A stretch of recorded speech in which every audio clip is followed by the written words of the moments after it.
Thanks, Jerry. I'm Pete Swift from Planet. As well as being one of the sponsors, I'm also the part of the design team that made Ben Hamilton Bailey's idea for pointing into a real scheme. I'm also a co-author of the SIF. There's a really, Martin and me probably could stay here for hours on end telling everybody the rest of the backstory about Poynton. There is a really, really important point about Poynton that is the question back to Merseytravel, which is Poynton would not have happened without one person. And he's a bloke called Howard Murray, and he's a local councillor, and he's an ex-regimental sergeant major, and he had many, many sleepless nights and many, many horrible things put through his letterbox because he was told he was going to kill the children of Poynton by turning the traffic lights off. A project that's brave needs a champion. So is Joe our champion? Are you our champion, David? Because I am a very nervous person that don't ask an engineer to make a place.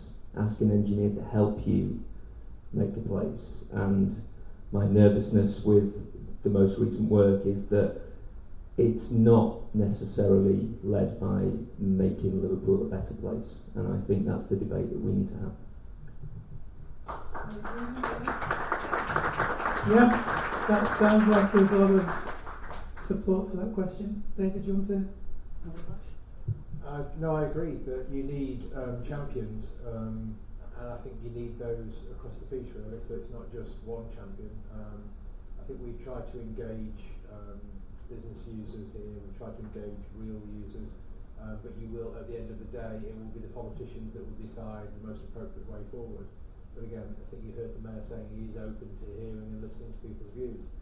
But that's how things happen, is people being persuaded that there is a groundswell of opinion in favour of something, and then they'll go out and deliver that. But I do take the point that you do need a champion. I'm just an officer, so we'll do the best technical work that we can possibly do and give people options, but at the end of the day, it's real people and real politicians that will make those decisions. We have designed this series in order to attract politicians and officers, and I'm very disappointed the Mayor's not here tonight. There was a second question. Thanks, Joe. My name's Carl McCain.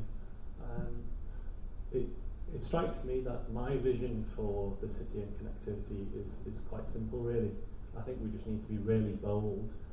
I've attended all of these seminars, and from the outset, we had a speaker called Oliver who came across to share his thoughts and experiences, and Martin really echoed some of the same things as what I heard at that first seminar, and that is, let's have a lot of shared spaces. Let's get rid of street clutter and signages. Let's get rid of traffic signals, which cost tens and hundreds of thousands, not only to put in place, but also then to maintain. And let's just simplify our streets. And there's obviously a lot of effort gone into creating this plan, a lot of money spent already on consultants, feasibility studies, conducting research. There's a whole host of data that's already collected by the city in various forms, including a very expensive traffic management system which monitors traffic movements. There's vehicle surveys, Merseytravel do surveys, even the health authority capture data on how people get to hospitals and clinics.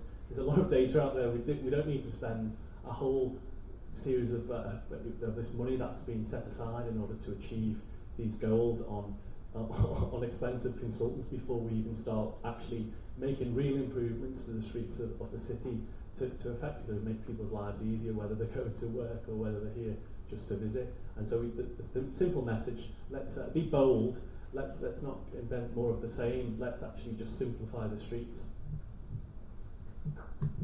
Anybody agree with that? Yeah. Number 4, so over here. Thanks, Carl, that was great. Alan Markham, I'm on the board of Engage and also a waterfront resident. 2 questions for Mr. Cassini. With your organisation, Equality Streets, how do you equate the small town of Poynton and changing the big city of Liverpool in the way that you've propounded? And my second question is really, how well did you get on with Jeremy Paxman?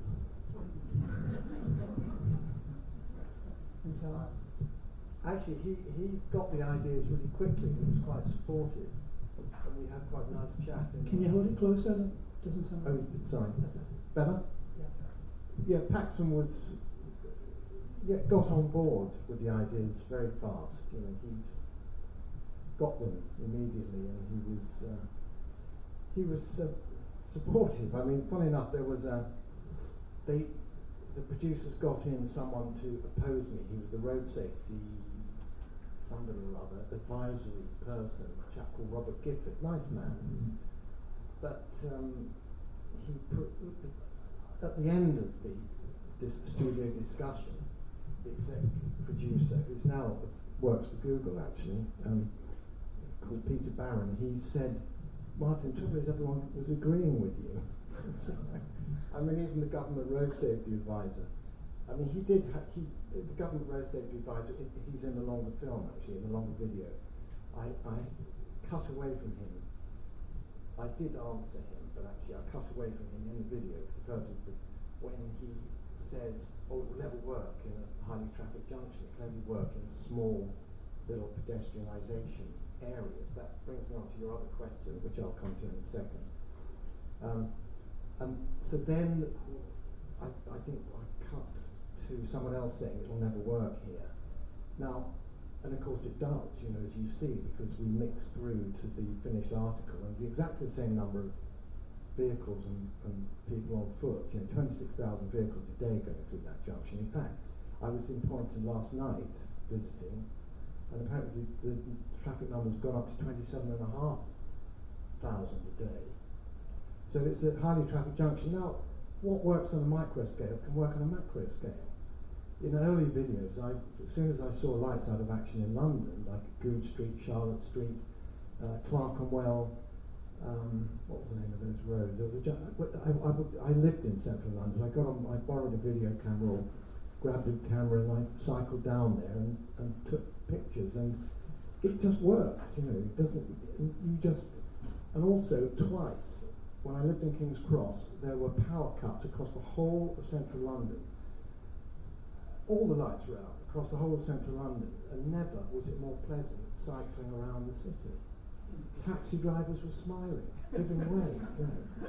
All that aggravation, which somebody mentioned just now, I think you did, didn't you, on the Strand, it is the traffic red. You know, we see red because of the traffic lights telling us we're idiots. You know, we're forced to wait when there's no conflicting traffic. We're not. It's just constantly interrupting our flow. There's nothing organic about traffic engineering and traffic regulation. And they say it's for our safety, but it's not. That's bollocks. Excuse my French, but it is. We don't need protection from each other. We need protection from a traffic control system which makes roads dangerous in the first place.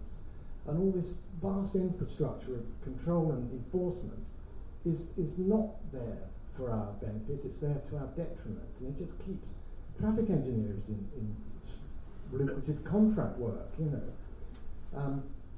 I mean, obviously, you know, Dawn has said it can't necessarily work everywhere, but actually I disagree. I think it potentially could.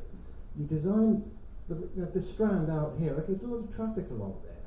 I don't know what the traffic count is, it would be interesting to know. But you know, if you narrow the space and if you equalise the opportunities for everybody, so the traffic was really moving slowly along the Strand, and then traffic, you wouldn't have to restrict traffic coming vertically across, because my interest in avoiding collision with you mirrors your interest in avoiding collision with me. You know, it's in our human, sociable, deep nature. So yeah, I mean, micro to macro, it can definitely work. You know, when informally I saw it all happening across the whole of central London, and I cycle from King's Cross through Prince's Circus, you know, Cambridge Circus, where the Les Miserables is, everyone knows about that. Down Shaftesbury Avenue, Piccadilly, it was absolutely amazing. I mean, never have I seen less traffic on the streets of London. Why? Not because people hadn't turned up, but just because instead of being held at red, the traffic was free to disperse, and everyone was in a good mood. Thanks, Martin. Okay. Thank you. My name is Gladys Mersey. I'm an architect. I'm a lecturer in architecture John Morse. I'd like to ask, don't you think that we need to look at these issues with a greater sense of urgency?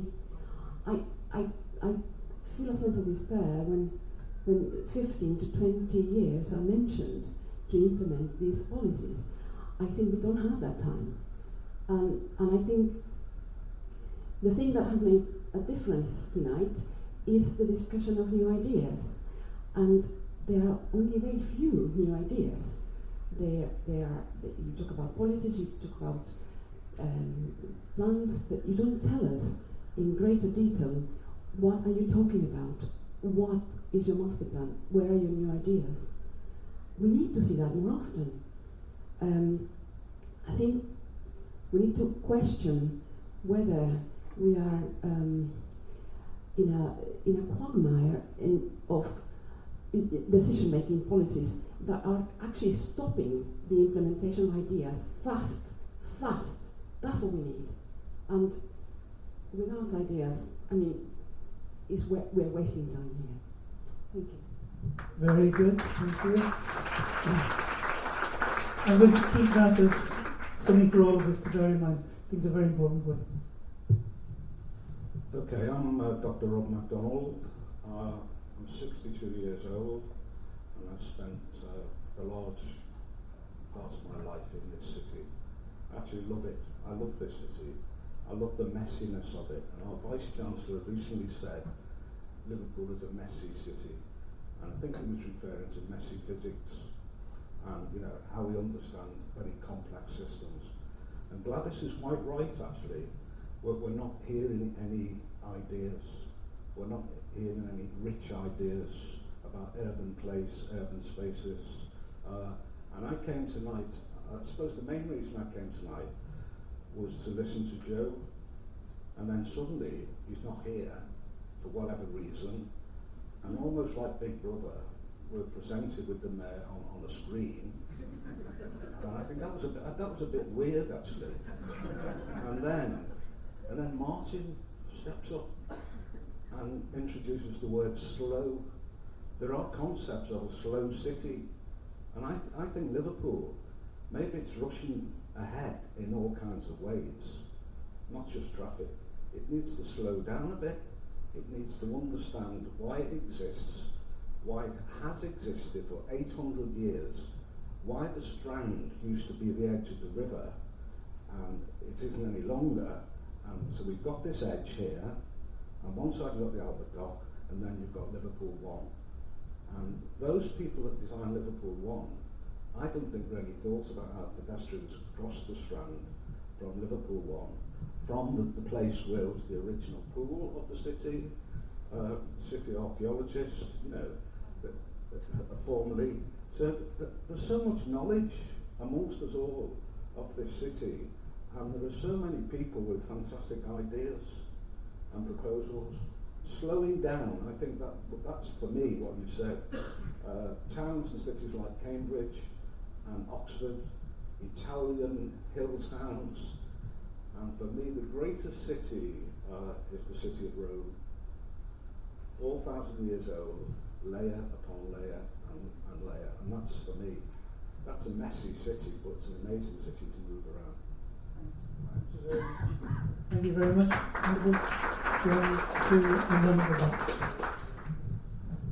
I'm Andrew Pierce. I'm in my 70s and I live in Formby. I will not be cycling around Liverpool city centre, and I think far too much was made of this by you, by the mayor. Cycling, fine, but don't go mad about it. It's just not practical.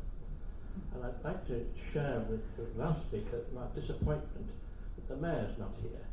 He deserves a reprimand for that. We've come to hear the mayor and to talk to him, and we haven't had that opportunity, and I hope that message gets across.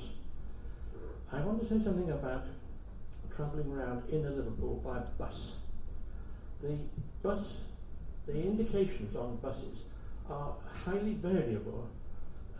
Some say Liverpool 1, some say Central Liverpool, some say bus station, all sorts of different things, meaning the same places.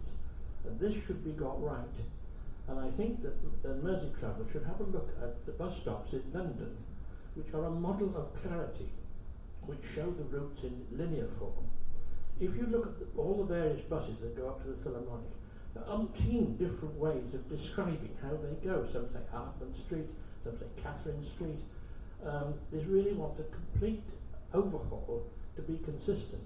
Then more people will come into Liverpool, central Liverpool, by train and go to where they're going by buses. At the moment, they can't understand where the bus routes are, so they bring their cars. Thank you. Thank you very much. Hello, I'm Dan Hill. I live at One Park West, just across the road. Some of you might know me from the last Engage meeting, but my talk is really more of a plea that following listening to the idea of what was done to improve the junction at Poynton and how that could make such radical improvement to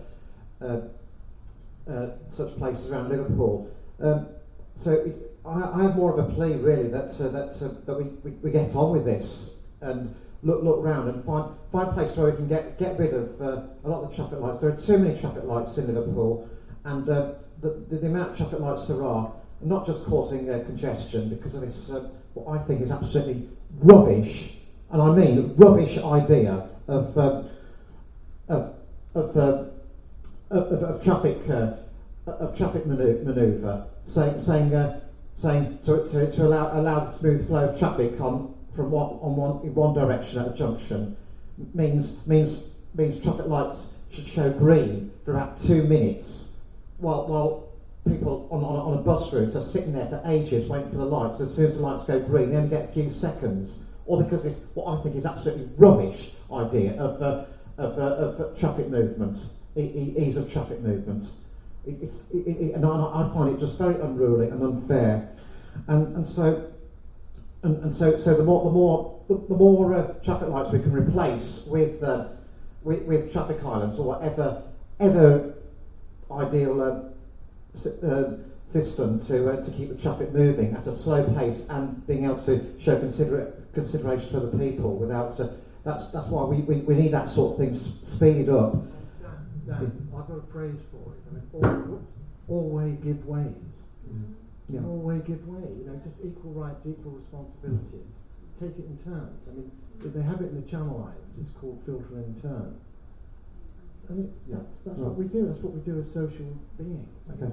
Yeah. Just quickly, I had made a speech here because when I said when I made the plea that we get on with this, because red lights are the cause of driver aggression, and in terms of cyclists, that cyclists tend to jump red lights because they can't be bothered to wait, and it's making the buses unreliable as well. And by having this got together, I'm hoping that more investment can be made on police patrol to catch unruly cyclists who jump red lights and cycle on pavements as well, very dangerously, and all this indiscriminate parking, which people, mainly by private hires, who just carry on doing it at the expense of other people trying to get places. Okay, I'm not going to let Martin come back to tell us that we wouldn't have that problem if we had shared streets. Isn't that right? There we are. Questions from the back? Yeah, hello, my name is Thomas Mölzer. I live on the Strand as well myself. Talking about modes of transport, I think there's a place for every mode, for every occasion. And I'm actually not a cyclist. I am a cyclist, but I'm also a pedestrian. I'm also actually, I'm using every mode of transport except for boat. And there's a place for each mode at any given time. And I think what Martin is saying, I absolutely get it. The way traffic lights are working, they give people this feeling of entitlement. And all of a sudden they think, yeah, I've been waiting for so long, and now it's my turn. And everybody of you, every single one who's working, who is walking, I bet, does not honor red pedestrian crossings. Everybody I see knows exactly themselves when it's clear, when it's okay to cross a road, and when the pedestrian lights are red. And this this understanding of traffic can be applied to every mode of transport. Cyclists who are crossing red lights, talking to the previous speaker, and have exactly the same notion. They stand on the red lights. They see, why should I stop? I can I'm mature enough to make a judgment myself whether it's safe for me. I'm not endangering anybody else, and they cross.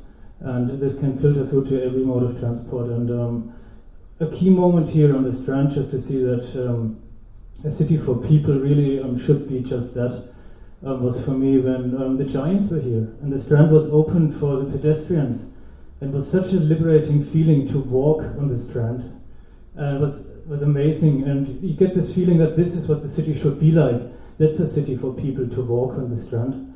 And I lost my thing. I think that's the most important thing to say here. Thank you very much. Hello, my name's Alan Jones and I live not far from the Strand. I think, it's really interesting, Martin, you call is it equality streets? I think it's a red light that creates equality. It's a red light that makes us all the same. And maybe I want you to maybe reconsider that, because I think that allowing people to authorship and choice creates diversity, not equality on the roads. So I just want to kind of invert that idea.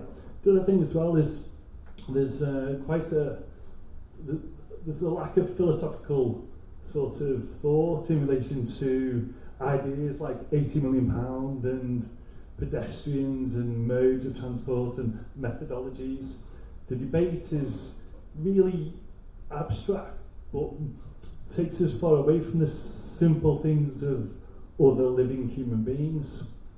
And when you start to kind of think about design and architecture, and you start to remove the kind of abstract language that surrounds e-commerce and technology and politics, and you stick to the values of other living human beings, these ideas start to inform the design process in a radical way, in a way that's really diverse and that doesn't homogenize it at all. So really, simply my question is to the sort of politicians, and that is to think about other living human beings and not about the language of abstraction. Okay, a big philosophical question there. There's loads of people. I'm working my way back to the front. Hello, my name is Pauline Moran. I recently moved to Princess Avenue in Liverpool 8, Toxteth, in order that I can walk to work at the elevator building on Parliament Street. And I remember when I was growing up, hearing adults in my family talking about how my grandfather's hair turned white overnight, because he was one of the residents who lived in the beautiful area of Georgian houses off West Derby Road, near St Margaret's Church, and I never understood why that whole area was demolished. Through Twitter conversations, I've learned recently that that whole area, whole neighbourhood and whole community was, which would now have rivaled the Georgian Quarter as it is, was demolished in order that the flyover and what was a planned circular road around Liverpool, or a circular flyover as was originally planned, could be built, and it never came to fruition, which perhaps is a fortunate thing now looking back.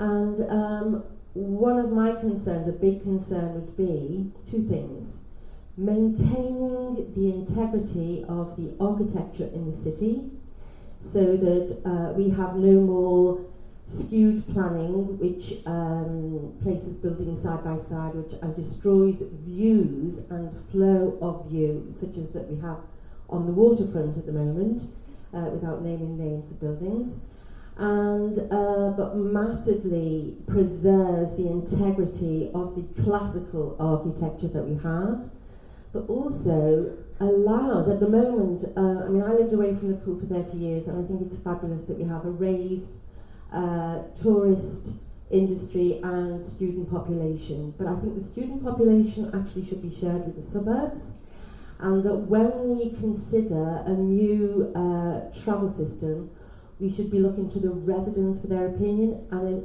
finding ways of enabling native Liverpool residents to be attracted back into the city centre and perhaps give them their say on the matter in a more accessible way. Thank you. Thanks, well, choose at the front. Thanks, Jerry. I'm Daniel Robinson. You really just stole me thunder with that one. We talk about £80 million there. A lot of it sounded, although I think it was quite positive, a lot of it sounded about projections about future residents of Liverpool. I'm really concerned about the outside, the outlying cities, out in Kensington's one most deprived areas in Europe, never mind Liverpool. And Martin, you said about cultural change, and you just got cut off. I was hoping that you were going to start talking about how in order that we get all of the residents involved in terms of developing the city as it is before we start, like you've said before, about thinking about the interest of others, to think about the interest of business coming in there. Just another point on it in terms of transparency with this 80 million, I was going to say, is there any way of a nice neat website that shows us where each pound is being spent and highlights the areas in that particular position?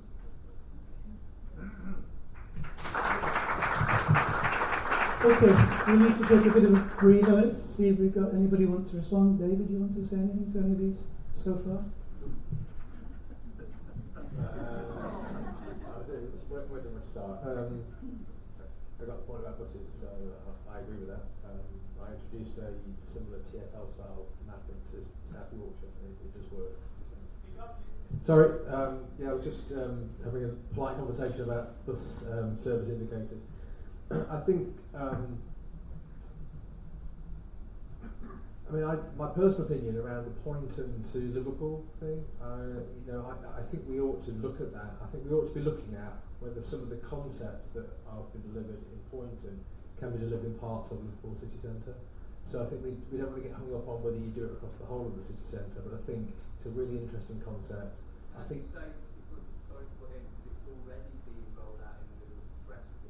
Well, I was just going to say two things actually. That so I do, but it's a personal opinion because I'm not a highway engineer. I don't understand it, but I do live quite near Poynton. And when I was describing when I first started here what I thought the SIF would look like in output terms, I was asked, "Well, that's fine, but where do you see it in operation?" And I did say Poynton, and I did see last night on the news that it has been rolled out in Preston, again in part of a busy area.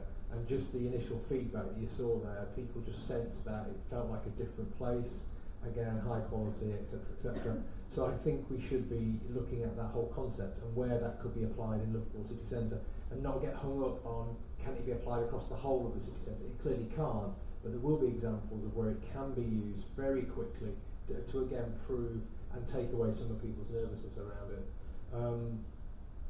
I think the whole issue around traffic lights comes up again and again, I think that's one of the things that we probably want to pick up with MOTS as part of this, about has there been a whole-scale review of the traffic system as part of this work, because again, if you can deliver some quick wins around modifying existing systems and taking out control systems that are causing difficulties, again, I think that we should be looking at that.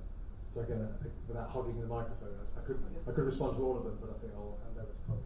Okay, anybody? Kevin, you want to say something? Microphone's there. That's working. Yeah, can everyone hear me at the back? Yeah. I think just a couple of points really. I mean, I actually agree with a lot of the conversation about shared space. I think the point that we need to take from the Poynton example that's really important to me is that Liverpool is a different place to Poynton. It's a different environment. So we do need to bespoke the solutions to Liverpool. We need to think about the sort of differences, but actually, I personally believe there's lots of things we can do in the next 5 years that actually allow us to deliver things on the ground. And I think the really important thing about that is and this is where I'm really sort of strong on this one, is that if we can prove delivery, central government will then give us more chance of having more money to deliver more. And that to me is really important. I think that is where people like yourselves come in to sort of make those views known on where is important. And I really personally think that Liverpool can do a lot over the next 5 years on some of those pedestrian locations. In terms of the traffic lights one, yeah, I can personally name several locations where I actually think in the city centre they could come out with very little effect. And I was having a conversation with someone the other day who actually sort of suggested that probably 30% of traffic lights in the centre of Liverpool may be actually redundant or not, could be simply replaced. So I do think we should look at that. We have actually drawn some plans within the work that we've got that does highlight the number of junctions, and that is something that comes out actually is how controlled the city centre is in terms of numbers of junctions and traffic lights, etc. I find the point that I think it was Thomas made about people honouring red was really quite an interesting one, because actually the conversations are about sort of, I think someone mentioned cyclists go through junctions, and then Thomas mentioned sort of pedestrians often cross. I do it myself, you cross when you think it's safe, not when it says green man. It's actually often the vehicles that are the ones that are waiting, so it's not necessarily a thing about pedestrians, cyclists, and then vehicles being the kind of the evil losers in this. It's actually about getting the balance right, which is kind of where I certainly agree with lots of the concepts and thoughts that Martin's put forward. Okay, I'm going to go. Sorry, Martin, I'm going to come back to you. We're going to do a few more comments from people. I'm Enid Lodge. I live in Rodney Street, which is it's rather a pity that Rodney Street has so much traffic going along it. But we'd like to see a bit quieter. But I'm also a retired teacher, and my travels, I took several parties of young people to Strasbourg, and it was one of the quietest cities. Another quiet city was Venice, where boat transport was used. But I do feel that the trams made a big difference to Strasbourg, and it was also quite beautiful with the grass verges. And I just wondered whether that plan for trams in Liverpool has been totally ditched, and because of the expense of but it would solve the traffic light situation to some extent. So I just wanted to make that comment. The trams could be a really dangerous debate to have, but we'll register that one at the moment. I'm going to take two more questions over here. Hi, Mark Hooper. Just a very quick one. I think we've spoken about it before about timescales and the need to do stuff now. And I think you just mentioned we could look at this and we could look at it in 5 years' time. We could actually do this now. We could do it in 5 months' time. We don't need to do it now and forever. We could quite easily switch those traffic lights off now and see what happens. We could quite easily put some sandbags and temporary trees in over there to put chicanes in. Just do it for the weekend. Just do it for a week, and let's just see what happens. Anyone in favour of that? That's fantastic. Let's do it. Let's be brave. Hi, my name is Harry. I'm an architecture student in the city. That gentleman just perfectly set me up from my point. Thanks, Mark. And Gladys also talked about the speed of change, and I think we should look at cities like New York and really busy places like Times Square, where they implemented change overnight, and then looked about what this change has caused, documented that, and then I think Liverpool, if you're asking what would we like to see, I think I would like to see fast change, and then recording this change, and if this change works, making it permanent. I think that's the quickest way to make a good city, is to make that change quickly, and if it works, make it permanent, like in Poynton. I think that's, because Poynton is a great example, but we can't put down beautiful granite paving on every corner, and I think that's test, document, and then make permanent is successful with it. Thank you very much. That was brilliant. Short questions or comments? I think the idea with the equality street is quite nice, but I don't think it goes far enough.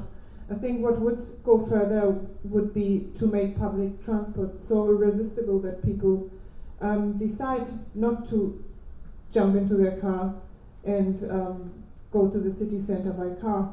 Because walking and cycling is quite nice, but if you try to go anywhere within the city centre on public transport, it takes longer than going from the suburbs to the city centre, and it's quite annoying, I think. That's a very important comment. Getting around the city centre by public transport is a nightmare. When are we going to see, Philip, also an architecture student, when are we going to see these plans and ideas that we keep talking about? Which is what I was expecting to see tonight, actually. I think that's a question that we need to answer, Kevin and David. There are plans, but they're not public yet. When are we going to get a chance to see them? Just on timescales, just to clarify, the intention is this will be sorted by December, so we'll have the outline plans for December. And we're looking at what we can do in the short, medium and long term. So the whole strategic investment framework is the 20-odd year document, and that's about the economic growth. So that will happen as and when the market decides. And what we're looking at is the transport plans that sit alongside that, but we've got a clear remit to look at things that can be delivered within the next 5 years. I get the point about speed, and I understand that point. So what we are looking at is having something by December, which will go back to the steering group for their endorsement. So it's the end of this calendar year, first view of what the ideas will look like. Kevin, do you want to add anything? Yeah, just to sort of come back on the comment that we're not doing these experiments. I actually think we have done some of those experiments already, which I think has actually led to a sea change in some of the thinking that's going on, not just in this room, but actually beyond this room. I think that someone mentioned the puppets earlier, and when they came down, I actually think that was a really, really fantastic example of actually we can change the Strand. Now clearly that's the most radical example in terms of total closure of the Strand, but actually, in my mind, I think we achieve a lot if we take some of that and deliver it into a permanent solution, and that's what I want to do, and you know, to me that's really important. Okay, Martin, do you want to add anything to what you heard? Several questions. I mean, let me try and remember who said what. I mean, I proposed to Joe Anderson that we do a trial immediately. I mean, I've got TV broadcasters standing by for a series, as long as I can get a city to agree to a kind of virtually citywide lights-off trial. Sorry? Sorry. I emailed the mayor a while back proposing a city-wide, or at least a large slice of the city. Could I have a large slice of the city, please, for a TV programme, before and after, you know, point and writ large. I mean, I'm trying it with so many cities up and down the land. I've had meetings with, or a meeting with, the mayor of Bristol, who is a similarly elected mayor. His name is, I forget his name now, but George Ferguson, and he wears red corduroy trousers and rides a bike, and he's a kind of affable guy. But I was really disappointed. Sorry, George, in your absence. But do you know what he's into? He's into 20-mile-an-hour citywide speed limits and one-way systems. And the guy's an architect. You know, I did a good presentation, did a really good proposal in advance, saying what we could do, and I had the BBC interested in Channel 4 and so on. He said no, and also I proposed that we did the trial in Bristol in time, but they're going to be green capital next year. I mean, what better way of turning green than switching off the traffic lights, I was going to say, because traffic lights maximise fuel use and emissions, you know, by through the stop-start-drive cycle that they impose. By a factor of up to 4. I've written an article about this, actually. It's called No Idle Matter. You can Google it, No Idle Matter. And it's not, you know, 4 times the fuel use and emissions because of traffic signal control than if we were just free to go on opportunity and filter at low sociable speeds, you know, without... right. Now, just a quick word to the man at the back who objected to my use of, or wanted to turn the tables on my use of the word equality, because he thinks the red light makes us all equal. Well, you know, as Tom and what's your name? Kevin have said, the people on foot and cyclists can't get booked really, or fined. Actually, cyclists can for going over a red light, but motorists have to stop at a red light. I mean, shall I let you into a secret? I've been stopped 5 times in London crossing red lights, 3 times on a bike in the city, and they're really hot on it, and twice in a car, and every time I've argued the case against traffic lights, and every time the police have said, "Oh, I've just remembered I've got an incident to tell you." I've never been booked because you can't argue. You know, I let them sort of take out their notebook and say, "Right, do you realise you just crossed a red light?" And I said, "Yes." So they say their little piece, and then I say, "Do you mind if I ask you a couple of questions?" And they sort of say, "Okay, go on then." So I sort of tend to start by asking them, "Why should I stop at a red light when there's nothing on the junction?" You know, I've got my eyes and ears about me. I've got proof of proficiency in the form of a driving licence. I can actually judge when it's safe. And they say, "Well, it's the law." And I say, "Well, that reminds me, do you remember when you were a child and you wanted to stay up to watch a TV programme and your parents said, go to bed now?" And you say, and you as a child said, "Why?" And the parent said, "Because I say so." And you know, I'm an adult here, and you're telling me I've got to stop at a red light because the law says so. Well, the law's an ass, sorry. And I could go on, but you know, he's not going to let me. Joe's not going to let me go on. But there were some other points. Now, there was a woman at the back who said Equality Street doesn't go far enough. You want to, I mean, I agree that the carrot and the stick, you know, we ought to make public transport hugely attractive. You know, air-conditioned buses they got in Japan with charming attendants. But I'm a pro-choice person. I don't believe in stopping one person from deciding they want to go by car if that's what they want to do. If you just, you know, there's enough space for everybody to share it and to live in peace and coexist in peace and no danger. And it will not only be much more convivial, but much more efficient. I've got to stop. You've got to stop. I'm going to take, there's 2 more people waiting, 3 more people, and that's it, because we need to get home tonight. You're first. Stella Shackle from this Mersey cycling campaign. I'm just think active travel needs promoted in terms of health benefits and reduction of pollution, especially in city centres. And Liverpool's got a huge problem with air pollution in the city centre. And the bicycle counter for Copenhagen really found that most cyclists cycled into the city centre there because it was direct and convenient. So I wonder whether equality streets can be extended to rethink junctions, make it more direct and convenient to walk and cycle, therefore encourage active travel. And that's basically my question. Yeah. Thank you very much. We'll hold that one, Martin, and take these 3 and then we'll wind up. Hello, I'm Mark Osborne, and I'm going to stick up for Transport Planners here because I'm chair of the Transport Planning Society in Merseyside.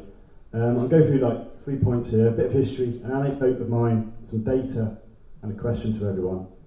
Over 8 years ago, Ben Hamilton Bailey, who actually is one of the kind of purveyors of shared spaces, actually came and talked to our members, and I think it's fair to say that a lot of transport planners are actually chomping at the bit to kind of use these new ideas because they're focused on improving people's lives. And while we have to do some kind of engineering and focusing on making systems work, we are keen to kind of work and develop new ideas and make people's lives better. And one of these kind of goes on to my anecdotes. I used to be a cycling officer at Wirral Council.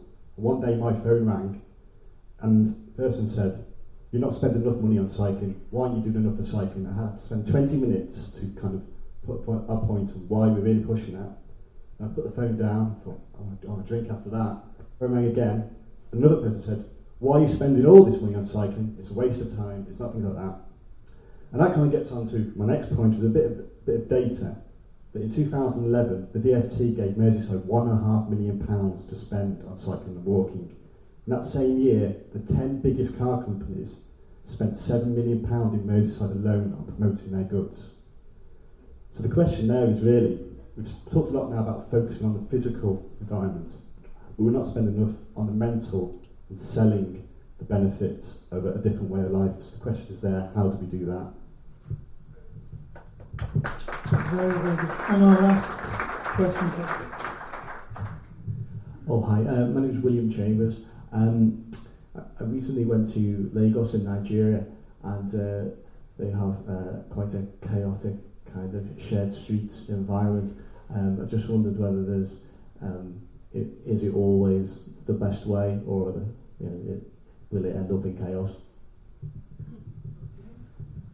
Okay, Martin, do you want to make a brief comment on those? Brief? We do need to wind up. Me, brief. Well, okay, let's start with the last one first. In Nigeria, I've seen those videos in Vietnam and places. I haven't actually been there. But they all seem to work, you know, the wisdom of crowds. You don't see, at least I haven't seen videos where there's no control and there are about 1,000 competing needs per second on these massively busy junctions. But they kind of swarm like bees, you know, bats. They don't hit each other, do they? And we've got the inbuilt antenna within us. It's the traffic regulation that interrupts that organic kind of interaction. So, I mean, obviously horses for courses to some extent, you know, multi-lane intersections, I can see at peak times, I can see there might be a need for traffic signal control.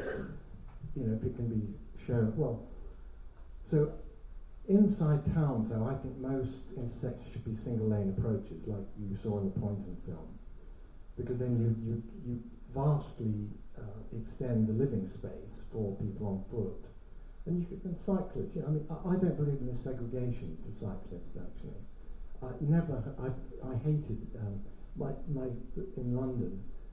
My worst experience of cycling was in a segregated cycle lane, because you're squashed between curbs.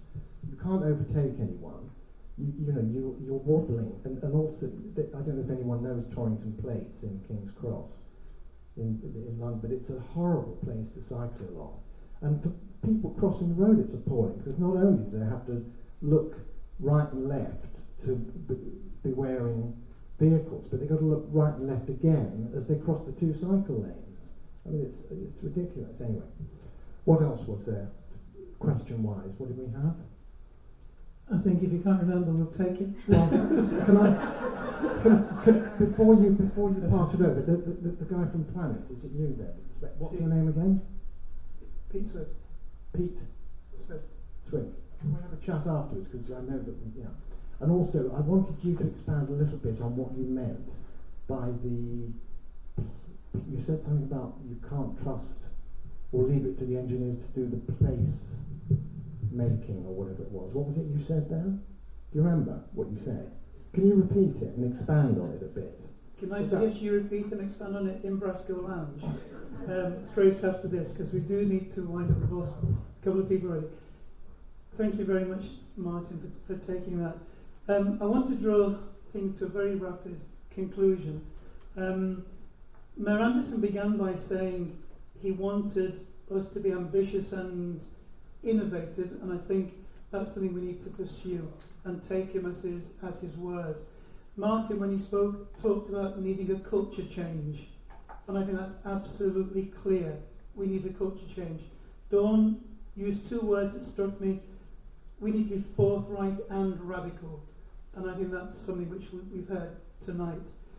There needs to be some follow-up to this, but I just want to make it clear that Engage has no remit in Formby or in Kensington.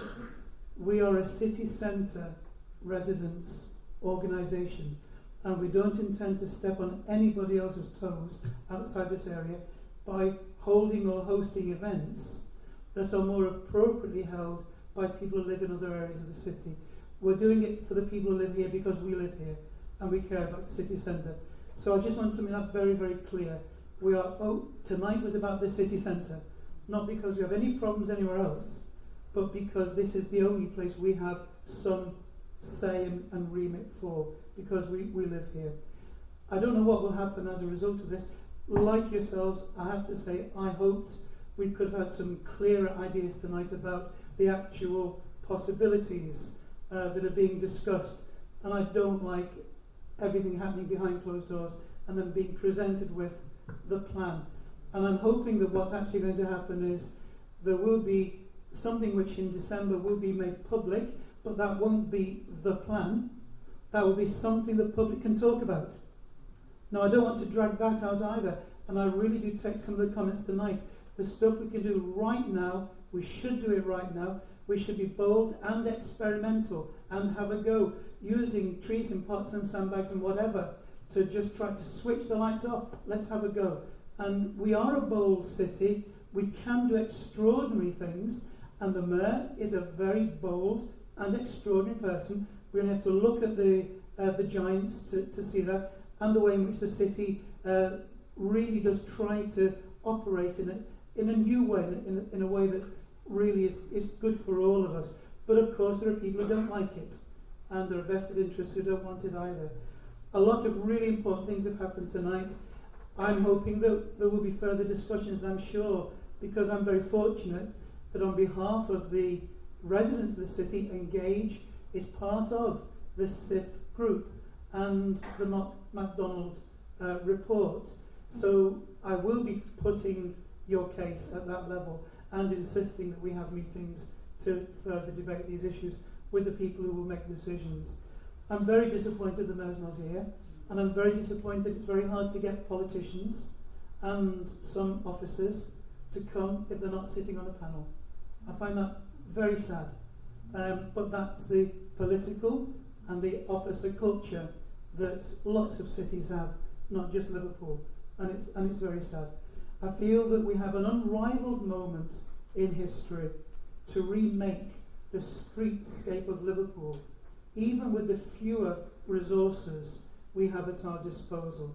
And I'm hoping that the Engage series on movement and mobility and connectivity will have contributed in some small way to this debate happening. Finally, I want to say thank you to our sponsors. Delighted that Pete Swift made it, for Planet, Intelligent Environments, to Curtains, who helped us, the Chartered Institution of Highways and Transportation, and Liverpool City Council. I want to thank David very much and the staff at Merseytravel HQ for enabling us to use the venue and setting it up for us. I want to thank our panellists, Martin, Dawn and Kevin, who've been wonderful, and for David for stepping into the mayor's shoes as the main speaker. I want to thank Ryan Fallon, who's been filming all of these, and I'm hoping that they'll all be online very, very soon on the Engage website. And the catering was done tonight by Bean Cafe, Outside Catering, who are one of the waterfront businesses, and we do try to support our local businesses. And finally, thank you for coming, and the match should be starting around about now. So those of you who are desperate to know what's going to happen, thanks for coming. And if you do want to continue the conversation tonight, we will walk across to Brasco Lounge and have a pint and a continuation over there. And thank you very much, and a big thank you to all our panelists. Before you, can we thank Jerry Proctor for organising all this?